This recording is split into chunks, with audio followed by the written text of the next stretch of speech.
Cuando la anfitriona de la fiesta salió al jardín para saludarme, no lo hizo con abrazos ni gratitud. Lo hizo con una sonrisa hueca y una copa de rosado en la mano, como si yo fuera una invitada de compromiso. Pero lo peor no fue eso. Lo peor fue ver a mi hijo Grayson sentado dentro con una copa en la mano, sin mirarme siquiera. Me llamo Aurelia. Y esa noche me di cuenta de algo que ya venía temiendo desde hace años, pero que me había negado a aceptar. Mi hijo ya no me veía. O quizás, peor aún, me veía como una carga. Una sombra incómoda en su vida brillante y social. Todo comenzó con un sobre marfil que encontré en el buzón. Pesado, elegante, con mi nombre escrito en cursiva perfecta, Aurelia Montiel. Lo reconocí de inmediato. Era la letra de Madeleine, mi nuera. Por un instante mi corazón se detuvo. ¿Una invitación? ¿De verdad? Lo abrí con manos temblorosas. Dentro una tarjeta impecable con letras doradas. Cena de cumpleaños de Madeleine. Restaurante El Mirador. Etiqueta opcional de gala. La palabra familia estaba escrita justo debajo del encabezado. Celebración entre amigos y familia. Familia. Esa palabra me atravesó como una aguja, porque hacía años que no me sentía parte de ninguna. Los cumpleaños se habían vuelto mensajes escuetos por WhatsApp. Las navidades pasaban sin que nadie tocara chicotas a mi puerta. Y ahora de pronto un gesto, una cena, una tarjeta que parecía un armisticio, una tregua. Coloqué la invitación sobre la mesa del recibidor al lado del frutero vacío que antes solía rebosar manzanas y peras. Ese mismo día salí al centro y entré en una tienda de regalos finos. Pedí ver sus pañuelos italianos. Escogí uno de seda natural color lavanda con bordes cosidos a mano. Un detalle elegante, cariñoso, sin exagerar. Lo hicieron envolver con delicadeza en papel de arroz con cinta plateada. Lo llevé a casa como si llevara una reliquia frágil. Aquella noche lo dejé junto a la invitación. Me detuve frente al conjunto y me dije, quizá esta vez será diferente. Me vestí con mi mejor vestido azul marino de seda. Me puse los pendientes que guardaba para ocasiones especiales y salí rumbo al restaurante con el corazón dividido entre esperanza y miedo. El valet abrió la puerta de mi coche con una sonrisa cortés. Bienvenida a El Mirador, señora. Al entrar sentí el brillo cálido de las lámparas, el murmullo de risas suaves y el tintinear de copas. Era un lugar refinado con suelo de madera pulida y mesas cubiertas con manteles de lino blanco. Un verdadero escenario de celebración. Me acerqué a la anfitriona de recepción. Buenas noches, dije. Soy Aurelia Montiel, invitada de Madeleine Langford. Ella consultó su tableta, hizo una pequeña mueca apenas perceptible y luego me sonrió. Por aquí, señora. Pero no me condujo al salón principal donde ya se alzaban brindis entre vestidos de lentejuelas y trajes oscuros. No. Me llevó por un pasillo estrecho hasta una puerta de cristal que daba al patio trasero. El aire afuera era húmedo, típico de una noche de primavera en Sevilla. Aromas de jazmín se mezclaban con la brisa. Y allí, en una esquina semisombreada por una pared de setos, me esperaba una mesa solitaria. Una mesa para uno. Sin música, sin vistas, sin calor humano. Debe haber un error, dije aún sin sentarme. Estoy invitada a la cena de Madeleine. Estas fueron las instrucciones que recibimos, señora. Respondió ella con voz neutra. Y entonces apareció ella, Madeleine, radiante en un vestido dorado con una copa en la mano y una sonrisa que parecía de catálogo. Ahí estás, dijo, como si nos hubiéramos cruzado por casualidad en un centro comercial. Pensamos que te gustaría el aire fresco. ¿Adentro está tan cargado con tanta gente? Me quedé paralizada. Tragué saliva. Sentí como algo se rompía por dentro. «Gracias. Es muy considerado», murmuré forzando una sonrisa. «Estaremos adentro por si necesitas algo», añadió y se marchó dejando tras de sí una estela de perfume caro. Me senté despacio, coloqué el regalo en la silla de al lado y miré a través del cristal. Allí estaba Grayson, mi hijo, con una copa frente a él, riéndose de algo. No me saludó, ni siquiera giró la cabeza. Me llevé la mano a la copa de agua, pero no la tomé. Me quedé con la mano suspendida en el aire. No por duda, sino por cálculo. ¿Esto es lo que soy ahora? Una madre incómoda que hay que sentar fuera para no arruinar la foto familiar. Recordé cuando Grayson era pequeño. Cómo me llamaba todos los domingos, incluso desde la universidad. Cómo hablábamos de todo, de arroz quemado, de jefes difíciles, de inversiones inteligentes. Éramos un equipo, solo nosotros dos. Su padre había muerto cuando él tenía apenas 9 años. Yo me prometí no desmoronarme. Y cumplí. Trabajé tiempo completo en logística militar.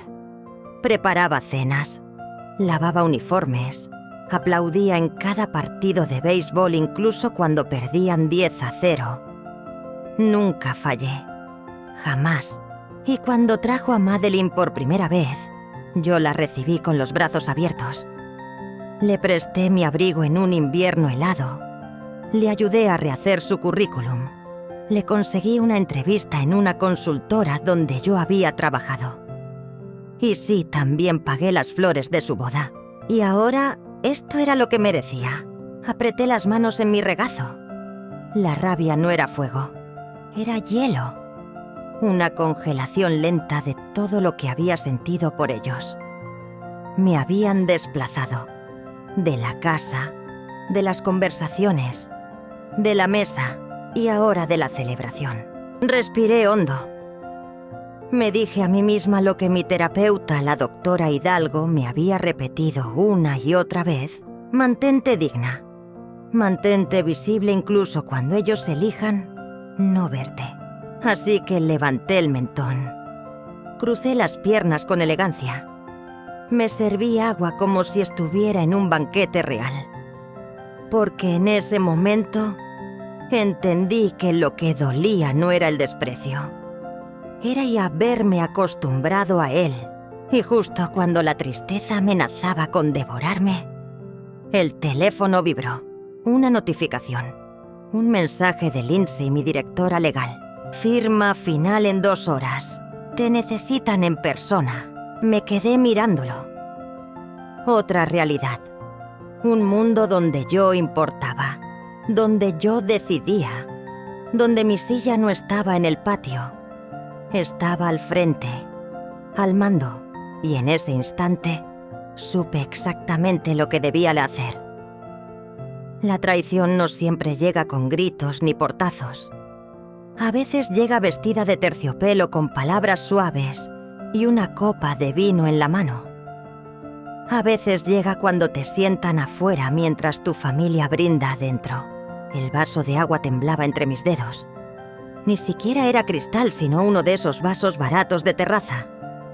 Me dieron eso mientras adentro tintineaban copas de cava, mientras Madeline se rodeaba de su círculo de amigos, su risa esculpida como una actriz de teatro.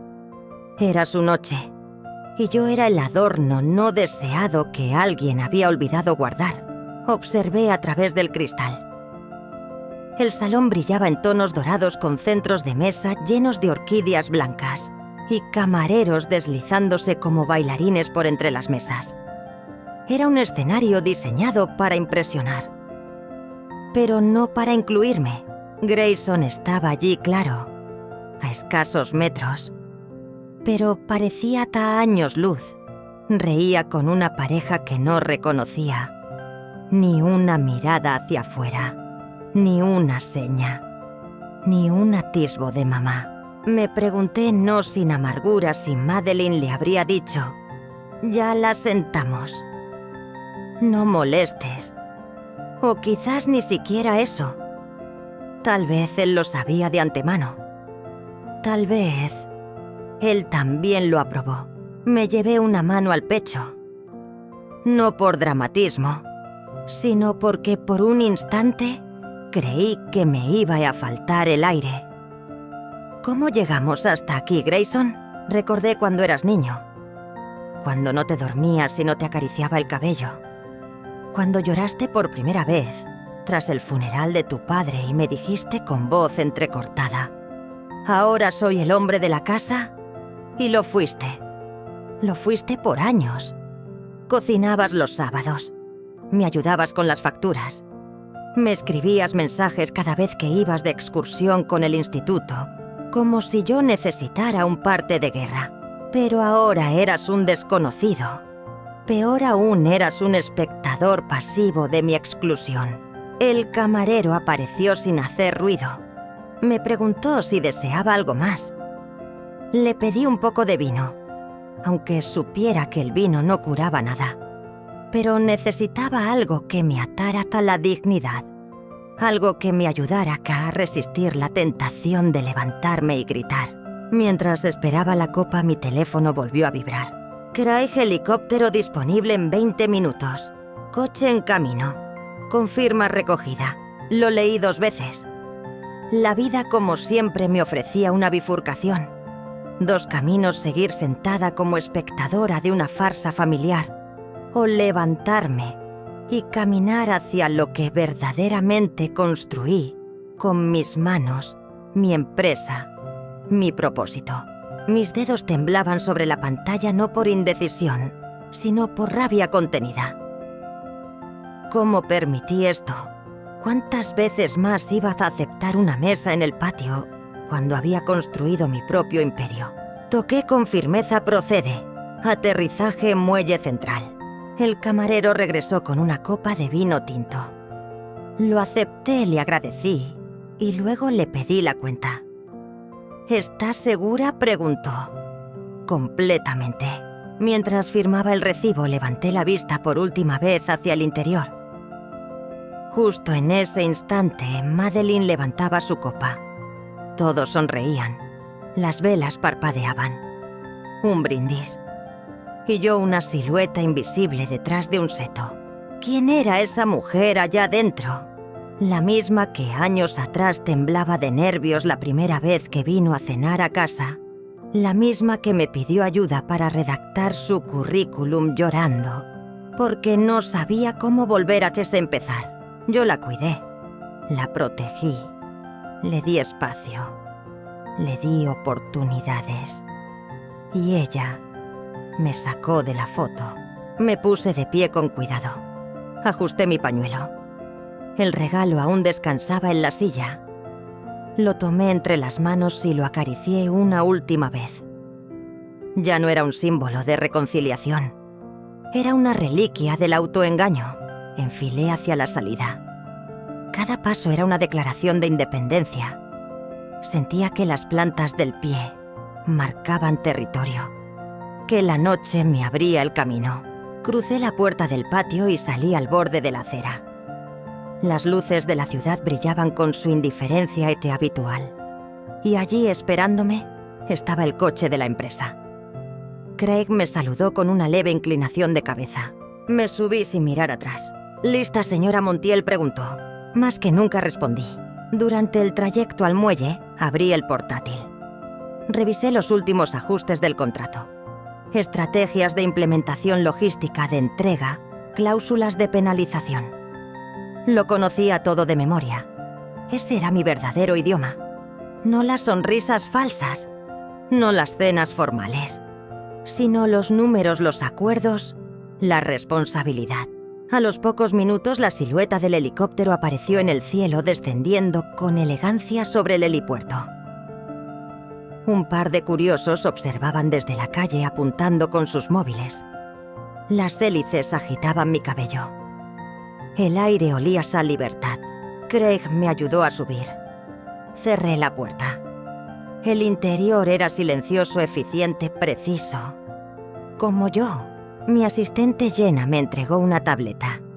Todo listo. Solo falta su firma. Perfecto, dije sin titubear. Firmé. Con precisión. Con convicción. Con años de silencios y renuncias, transformados en fuerza, el helicóptero despegó suavemente. La ciudad con todos sus desprecios y mesas vacías quedó atrás. Y en ese instante, lo supe con una certeza feroz. No me fui derrotada. Me fui volando. No lloré cuando me sentaron fuera. No lloré cuando Madeline me ignoró. Ni siquiera lloré cuando vi a Grayson riendo con desconocidos olvidando que existo. Pero cuando el helicóptero despegó y la ciudad quedó abajo como una maqueta lejana, entonces sí, lloré, silenciosa, contenida. Pero por dentro se desbordó todo. Las luces de Sevilla se estiraban bajo nosotros como hilos dorados. Desde esa altura, el mirador era solo una caja de luz cálida en medio de la noche. Una caja que me había escupido, que me había dejado fuera como a una extraña. El piloto giró ligeramente hacia el oeste. El sonido del rotor constante me ayudaba a pensar.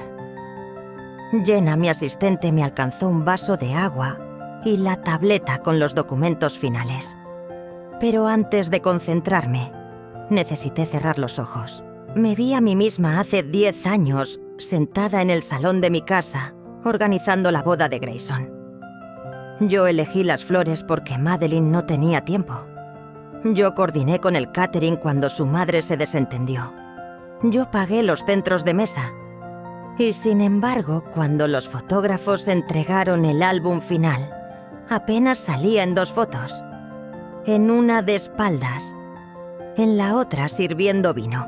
Siempre en la periferia, siempre en el margen.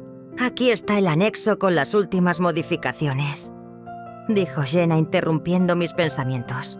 Asentí. El helicóptero niveló su vuelo y la pantalla se iluminó. Me sumergí en el contrato. Cada cláusula era un recordatorio de lo que había construido. Con esfuerzo, con disciplina, sin atajos ni favores.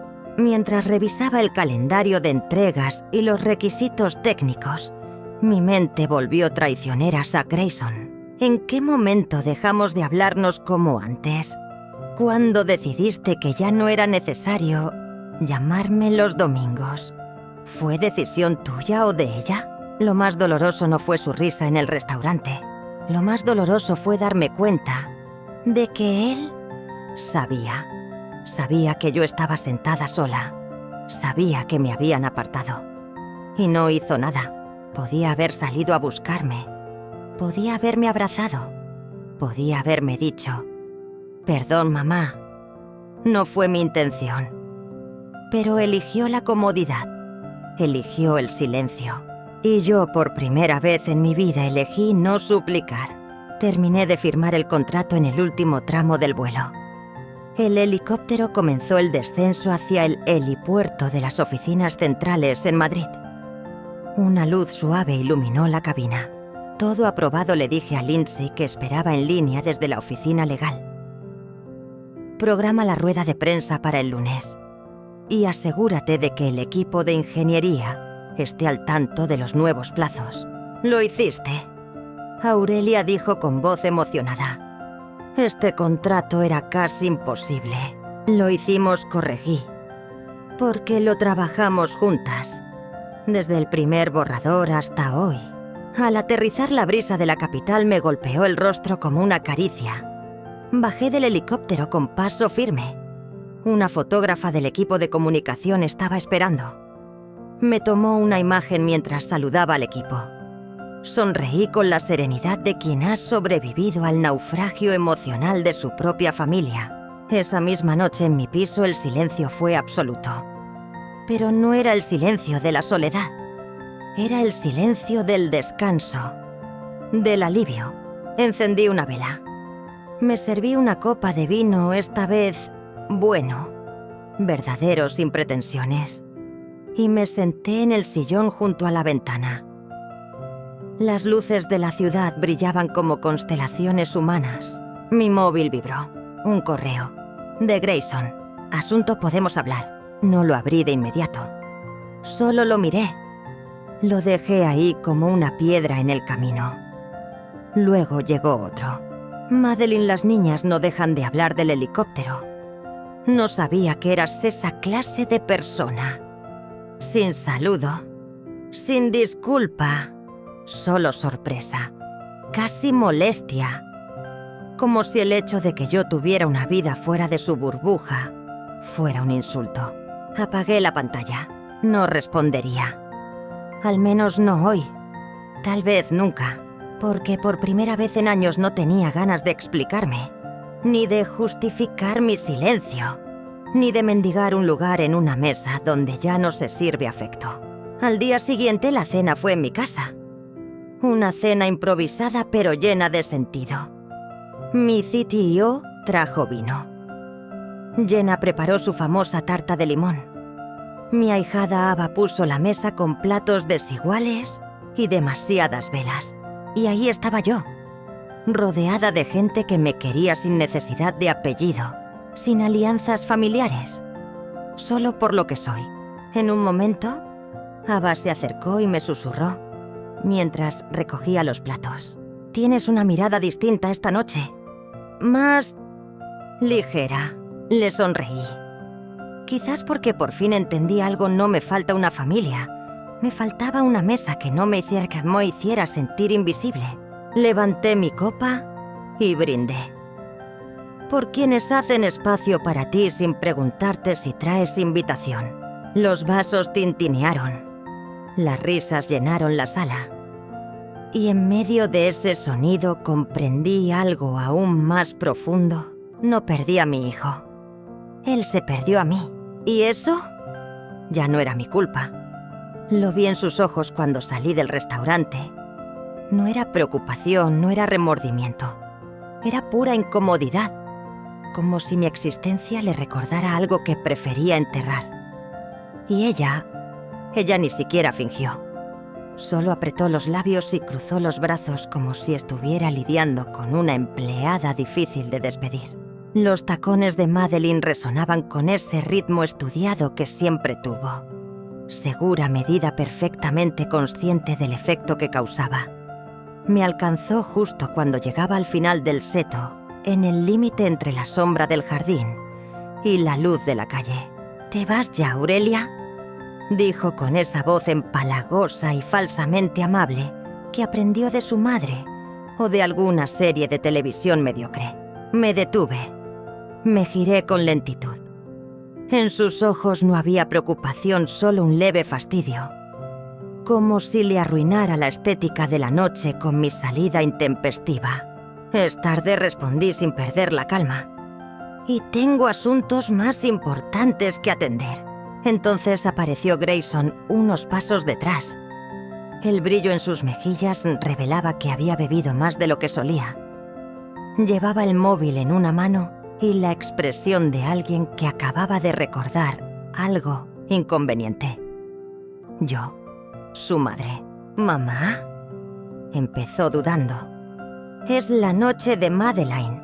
No tienes por qué hacerlo así. Así como Grayson. Salir por la puerta que ustedes me dejaron abierta. Silencio». Madeline intercambió el peso de un pie a otro. Grayson carraspeó. No fue intencional. El restaurante estaba lleno. Solo... no pensamos. Exacto, interrumpí. No pensaron. Mi voz era baja pero firme. Ni un temblor, ni una grieta. Porque el dolor, cuando madura, ya no se manifiesta en lágrimas.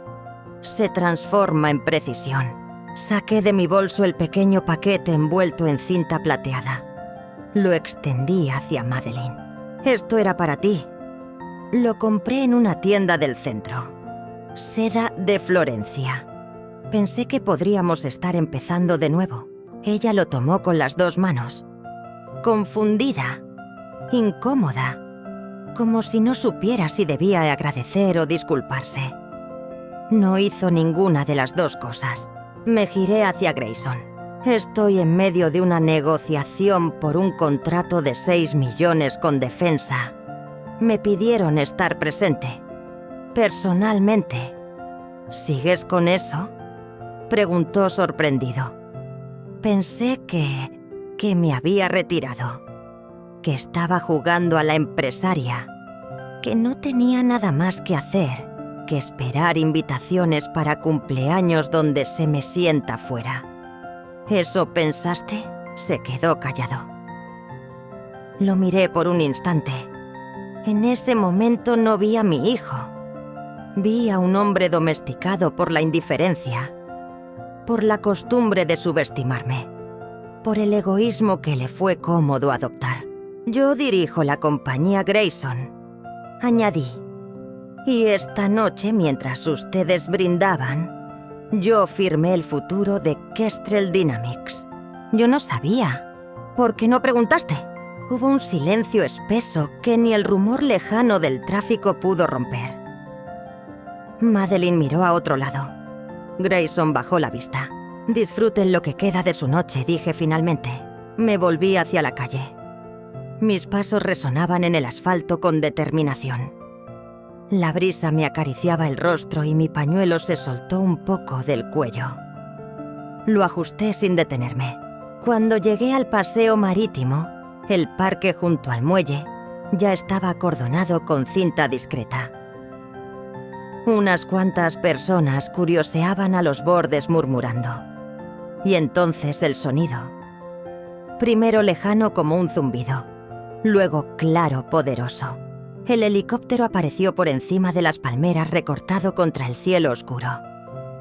El logo de Kestrel Dynamics brillaba en un costado. Era elegante, rápido, seguro. Como todo lo que había construido sin ellos.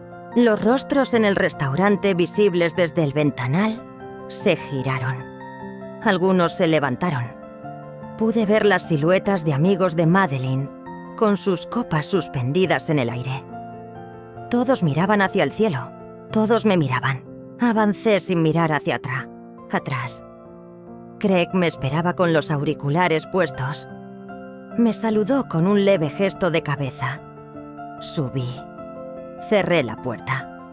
Y mientras el helicóptero se elevaba, volví la vista por última vez hacia el mirador. Las caras seguían allí.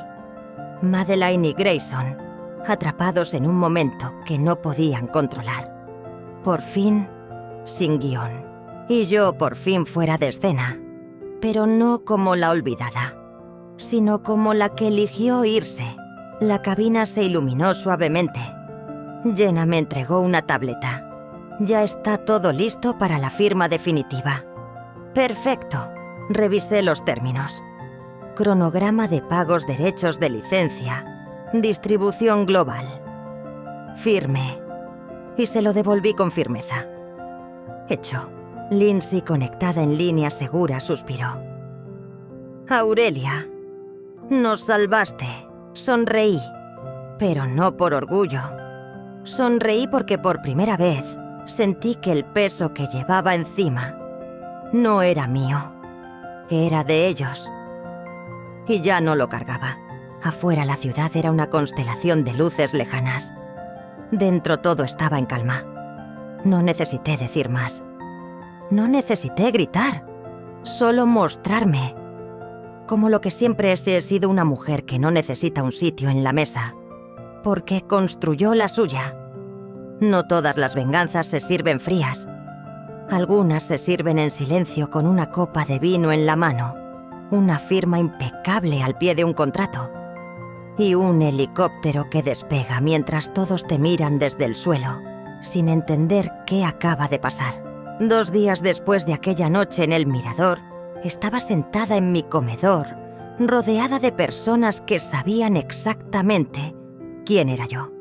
No porque llevaran mi sangre, sino porque habían estado allí en cada desvelo, en cada decisión dura, en cada madrugada, sin respuestas. Mi sitio había traído una botella de vino de La Rioja. Jenna, mi asistente, horneó su famosa tarta de limón.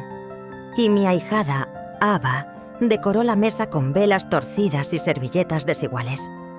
Todo era imperfecto, todo era real. Mientras partíamos el pollo al horno y discutíamos el próximo ciclo de innovación tecnológica, me di cuenta de algo. Esta era mi familia ahora. No por obligación, por elección. Nadie me preguntó por la cena con Madeline. Nadie mencionó a Grayson, porque todos de alguna manera sabían. Sabían lo que significa ser relegada, ser la mujer invisible en su propia historia. Levanté mi copa por las personas que hacen espacio para ti sin revisar la lista de invitados. Las copas tintinearon. Hubo sonrisas. Y por primera vez en mucho tiempo me reí con libertad. No como la madre ejemplar, no como la jefa estratégica, solo como Aurelia, la mujer que había estado rota y se reconstruyó pieza por pieza. Una semana después, abrí mi bandeja de entrada y encontré 2 correos. El primero de Madeline. Las niñas no dejan de hablar del helicóptero. No sabía que eras esa clase de persona. Sin saludo, sin firma, solo sorpresa, sutilmente teñida de incomodidad. Como si le molestara que yo, la suegra sin voz, hubiera resultado ser alguien con poder, con independencia, con alas. El segundo de Grayson. Tenemos que hablar. No quiero que esto quede así. Me quedé mirando la pantalla. No los abrí, no respondí. No sentí odio, ni satisfacción. Sentí algo mucho más fuerte: calma. Ya no necesitaba explicaciones. Ya no necesitaba una disculpa, porque la justicia a veces no viene en forma de castigo, sino de claridad. Yo no había perdido una familia. Había soltado una ilusión y en su lugar había ganado respeto. El mío, el de quienes sí sabían lo que valgo. Un viernes por la tarde, mientras firmaba la aprobación para el nuevo proyecto de propulsión, mi jefe de operaciones me comentó que habían contactado de defensa para una posible conferencia. Querían que yo diera la ponencia, en solitario. Han dicho que quieren escuchar la voz que firmó el contrato, dijo él con media sonrisa. Perfecto, respondí, porque tengo mucho que decir. Esa noche, mientras preparaba té, Ava entró en la cocina con el móvil en la mano. Tía Aurelia me dijo con ese tono que mezcla cariño y preocupación: ¿sabes que tu nuera ha publicado una historia en Instagram? Una foto con una frase extraña. Nunca subestimes a alguien solo porque no hace ruido. Solté una risa seca. Lástima que lo haya aprendido tan tarde. ¿Crees que te va a buscar? Quizás. Pero ya no tengo tiempo para ser buscada por quienes me escondieron. Días después, mientras salía del edificio principal de Kestrel, un periodista me interceptó. Señora Montiel, ¿es cierto que su familia no sabía nada sobre su rol en la compañía hasta hace poco? Lo miré con calma. Y eso sería relevante. Si yo fuera hombre. Se quedó mudo. Lo dejé con esa frase en el aire y entré al coche. Porque esa era la verdad si yo hubiera sido Aurelio. En lugar de Aurelia, nadie se habría sorprendido por el helicóptero, ni por los contratos, ni por mi silencio. Pero como era mujer, y mayor, y madre, todos pensaron que mi lugar estaba entre las sombras, entre las tazas de té y las fotos viejas, hasta que decidí apagar la luz de esa sombra y construir mi propio foco. Un mes más tarde, el restaurante El Mirador cerró por reformas. Me enteré por casualidad. Llena entre risas me dijo: tal vez debieron reformar antes el alma del lugar, no solo las paredes. Y tenía razón. El problema no fue la mesa, fue el desprecio. Fue esa creencia absurda de que una mujer mayor es irrelevante si no molesta, si no exige. Madeline cometió un error. Grayson lo repitió. Y ahora ambos estaban descubriendo lo que pasa cuando ignoras a alguien que ya no necesita tu validación. Esa misma semana me llegó una carta escrita a mano. Reconocí la letra de inmediato. Era de la madre de Madeline. Querida Aurelia, no nos conocemos bien, pero he visto la foto del helicóptero. Y lo que hiciste. Solo quería decirte que me equivoqué contigo. Siempre creí que eras débil, demasiado silenciosa. Pero ahora veo que eras la única que tenía el coraje de callar, sin rendirse. Mis respetos. La guardé en un cajón. No por rencor, sino como recordatorio. A veces, hasta las piedras más frías reconocen cuando se enfrentan a una montaña. Mi vida no terminó en un patio oscuro, ni en una mesa para uno. Mi historia no se cerró con un portazo ni con un grito. Se selló con una firma, con un vuelo, con un silencio que pesó más que 1000 discursos. Y aunque nadie lo dijo en voz alta, todos lo supieron. Yo no dejé la mesa, construí una nueva. Y vuela.